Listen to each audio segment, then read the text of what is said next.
नमस्कार दोस्तों, आप सभी का स्वागत है। आइए बुद्ध और उनके शिष्य की इस कहानी के माध्यम से जानते हैं कि मनुष्यों में ऐसी कौन सी आदतें पाई जाती है जो उनके दिमाग को कमजोर करती हैं। दोस्तों, दिमाग हमारे शरीर का महत्वपूर्ण हिस्सा है। हमारे शरीर के अंदर होने वाली क्रियाएं दिमाग से ही संचालित होती हैं। किसी घटना पर हम कोई भी प्रतिक्रिया देते हैं तो वह केवल और केवल दिमाग के ही कारण। अगर आप अपने हाथ को मोमबत्ती की तरफ लेकर जाते हैं तो वह आपके हाथ को जला देती है, लेकिन इसका संदेश सबसे पहले दिमाग तक पहुंचता है और तभी आप अपना हाथ जल्दी से हटा लेते हैं, क्योंकि आपके दिमाग में यह बात आ जाती है कि अगर हाथ को मोमबत्ती के पास ज्यादा समय तक रखा तो हाथ जल जाएगा। यदि व्यक्ति का दिमाग ठीक से काम ना करे तो वह इस दुनिया में जीवन जीने के लायक भी नहीं रह पाता है। सभी जीवित प्राणियों में दिमाग अथवा मस्तिष्क जन्म से होता है और इसका विकास उम्र के साथ होता रहता है, लेकिन कई बार हमसे जीवन में कुछ ऐसी गलतियां या आदतें बन जाती हैं जो हमारे दिमाग को कमजोर करती हैं, और इन आदतों के लिए कोई और नहीं बल्कि हम स्वयं जिम्मेदार होते हैं। दोस्तों, गौतम बुद्ध की शिक्षा हर किसी के जीवन को नई दिशा दे सकती है। अगर आप भी इसे मानते हैं तो कमेंट्स में नमो गौतम बुद्धाय लिखना मत भूलिए। एक समय की बात है, बुद्ध अपने कुछ शिष्यों के साथ यात्रा पर थे। चलते चलते वे एक जंगल के किनारे पहुंचे और अंधेरा भी छाने लगा। गौतम बुद्ध और उनके शिष्यों ने निर्णय लिया कि आज की रात्रि वे यहीं पर बिताएंगे और कल सुबह होते ही आगे की यात्रा पर निकलेंगे। उन सभी शिष्यों में से बुद्ध के एक प्रिय शिष्य भी थे जो कि कद में नाटे और बहुत भोले भाले थे। सभी शिष्यों में से इस शिष्य की आदत बिल्कुल अलग थी। जहां सभी लोग 7 से 8 घंटे की नींद लेते थे, ये महाशय केवल 3 घंटे ही सोते थे। इनका मानना था कि जो लोग अधिक सोते हैं वह आलसी होते हैं। गौतम बुद्ध के इस शिष्य को भोजन करना बहुत अधिक पसंद था। जब वे भोजन करने बैठते थे तो अन्य सभी शिष्यों के हिस्से का भी भोजन कर लेते थे। इसी प्रकार उनकी कई ऐसी आदतें थीं जो अन्य शिष्यों को परेशानी में डाल देती थी। उस रात्रि जब गौतम बुद्ध और उनके शिष्यों ने जंगल के किनारे पर पड़ाव डाला, तब दूर दूर तक पानी की कोई व्यवस्था नहीं दिख रही थी। इस बार पानी खोजकर लाने की जिम्मेदारी बुद्ध के उन भोले भाले शिष्य को दी गई। महाशय मटका लेकर पानी की खोज में निकल पड़े। इनका शरीर पहले से थका हुआ था। काफी सोच विचार करते करते और चलते चलते आखिरकार इन्हें तालाब दिख गया। इन्होंने तालाब से मटके में पानी भरा और पानी लेकर जैसे ही आगे बढ़े वहीं पर मूर्छा खाकर गिर पड़े। उधर गौतम बुद्ध और उनके अन्य शिष्य उनकी प्रतीक्षा करते रहे।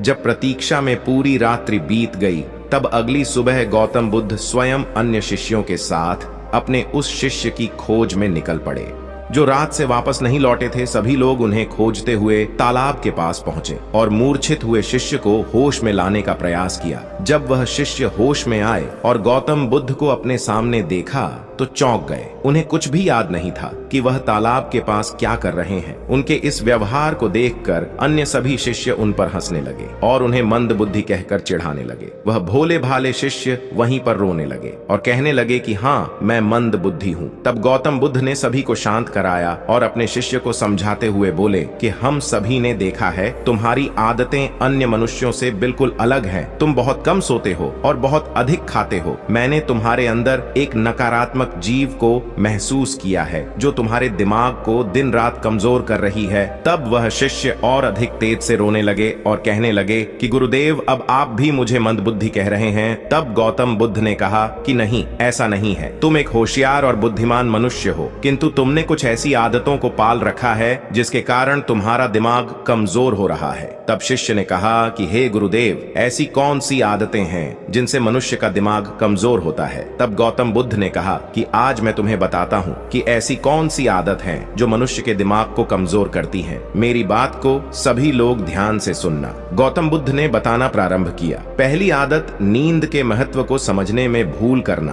कई ऐसे व्यक्ति होते हैं जो नींद को गंभीरता से नहीं लेते हैं। उनके उनका यह मानना होता है कि ज्यादा सोना समय की बर्बादी होती है। यदि वे कम सोएंगे तो अधिक कार्य कर पाएंगे और अधिक सक्रिय रहेंगे, जबकि यह सोचना बिल्कुल गलत है। नींद हमारे शरीर की एक मुख्य आवश्यकता है। दिन भर काम करने के बाद जब शरीर थक जाता है तो उसे कम से कम 7 से 8 घंटे की नींद की आवश्यकता पड़ती है, तभी जाकर वह अगले दिन के लिए सक्रियता से तैयार हो पाता है। कम सोने वाले व्यक्तियों की मानसिक क्षमता भी कमजोर मानी जाती है, इसलिए दिमाग को तरोताजा और तेज रखना है तो रोज 7 से 8 घंटे जरूर सोए। दूसरी आदत, आवश्यकता से अधिक भोजन करना। कई व्यक्ति ऐसा सोचते हैं कि एक ही जीवन मिला है, इसलिए इसे खाने पीने और मौज करने में बिताना चाहिए, और इसी सोच के कारण वह आवश्यकता से अधिक खाना खाने लगते हैं। ना तो उनके खाने में किसी प्रकार की कोई गुणवत्ता होती है और ना ही वह कभी खाने की मात्रा पर ध्यान देते हैं। कई लोगों को लगता है कि अधिक खाने से शरीर को अधिक ताकत मिलती है, जबकि ऐसा कुछ नहीं है। अधिक खाने से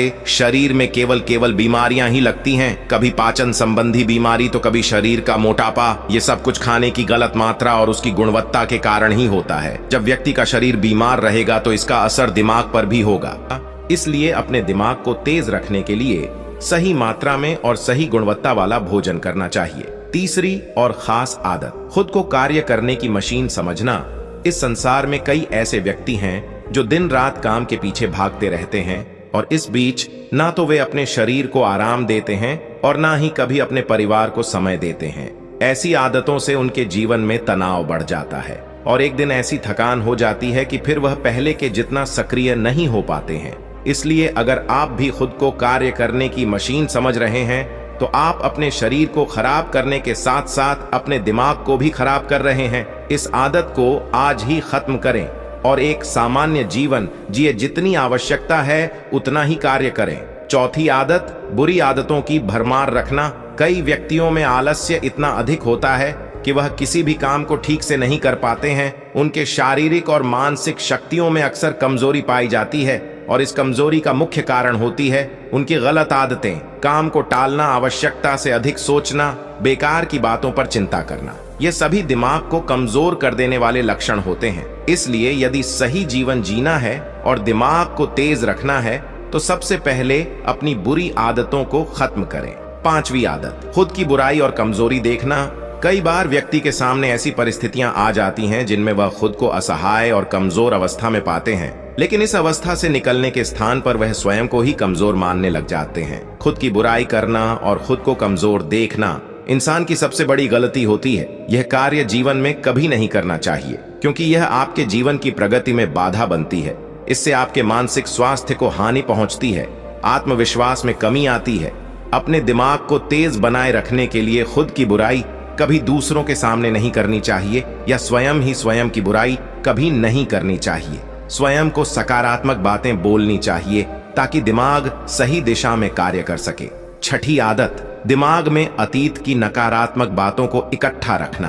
कई बार व्यक्ति के जीवन में कुछ ऐसी अप्रिय घटनाएं हो जाती हैं जिन्हें वह चाहकर भी नहीं भुला पाते हैं, लेकिन एक सत्य यह भी है कि आप पीछे के समय में जाकर उस घटना को नहीं बदल सकते हैं। वह समय तो बीत चुका है और उसका जो भी प्रभाव आपके जीवन पर पड़ने वाला था वह पड़ चुका है। तो फिर दिमाग में अतीत की यादों को रखना कूड़ा इकट्ठा करने के समान ही होता है। जब अधिक कूड़ा इकट्ठा हो जाता है तो उसमें से बदबू आने लगती है और वह सड़ने लगते हैं। दिमाग के साथ भी कुछ ऐसा ही है।